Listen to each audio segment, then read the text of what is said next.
Overwhelm, you got to first own the fact that you've identified that as the way that you live. I always tell people, you get what you tolerate. And so you've gotten used to tolerating that, and you start thinking, this is me, when all it is a habit. It's a habit of the way of looking at life. It's a habit of how you use your body. It's a habit of language that you use. Because certain words, when you use them, you become that. I really believe what you've got to do is train yourself. Train yourself physically. It's like working out. People say, don't you have bad days? Of course I get pissed off, I get frustrated, I feel sad, I do all those things, but I don't stay there. I used to live there. I used to be depressed all the time. I never get depressed now not because I'm so positive, it's not fake. It's like a muscle. You can train yourself to get frustrated by doing it all the time. You can train yourself to be stressed out. You can train yourself to feel sad by doing it so often. We get wired. The more we do something, the more wired we get. You can train yourself to feel passionate. You can train yourself to feel strong. And I tell people, don't settle. Remember, you get what you tolerate. Put yourself in gear. Go for a workout. Start to train your body and your mind. And also find something you want to serve greater than yourself. Because if you're just doing this for you, you're going to probably have bad days.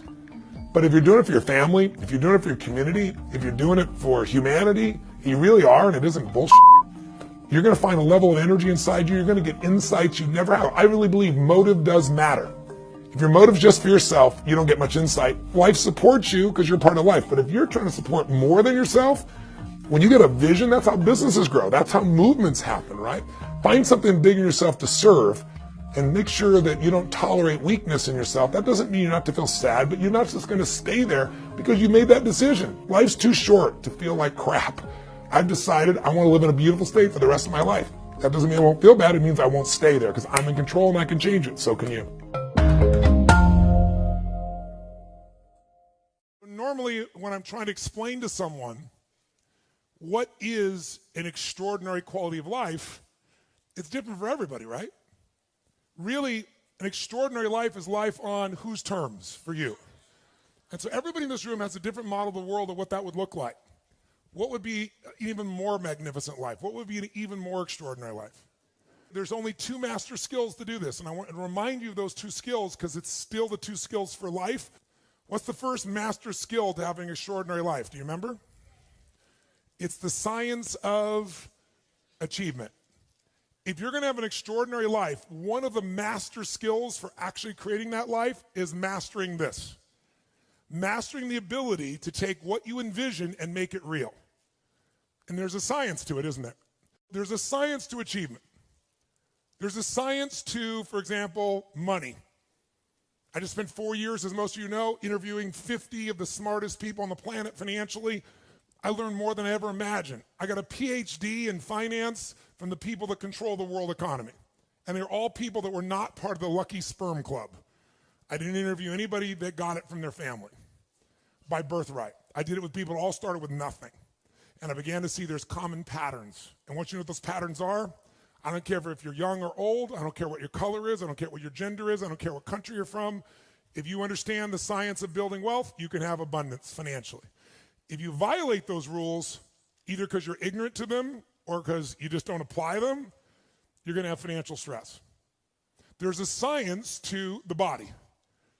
Everyone here is biochemically different, but there's certain fundamental rules, laws, that if you violate them, you're going to have a lack of energy. If you really violate them, you're going to have dis-ease in the body. That's what it means, dis-ease.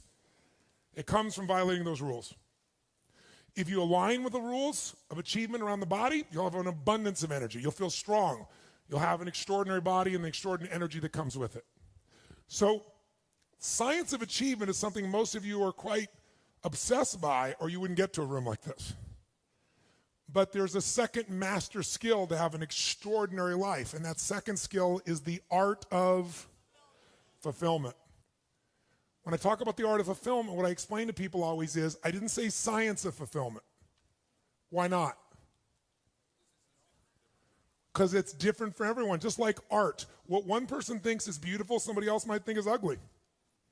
So if you want to know what's beautiful, as many people there are on earth, it's an art because everyone has a different view. If you want to know what God loves, the universe loves, go to the forest and see it. It's called massive diversity.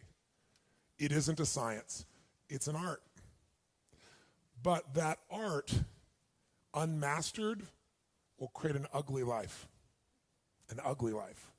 And the phrase I use most often that I hope you've heard me say and you take it in once again, maybe deeper, is success without fulfillment is the ultimate failure. Success without fulfillment is the ultimate failure. But if we don't physically make a decision how we're going to live, then we'll show up like everybody else, because the human mind is not going to make you happy. This brain of yours won't do it. You have to direct it. And there's no worse fate than to achieve everything and not be fulfilled. How many have had the days where you achieved this huge goal and your brain always wanted it and you got it, and then your brain went, is this all there is? Who's been there? It's the worst experience. It's worse than failing, isn't it? Because most of you are achievers, so failure never stops you. You just look at it as a little bump on the road. I'll try something, what? But when you succeed and you fail, when you succeed and you're not fulfilled, that's scary.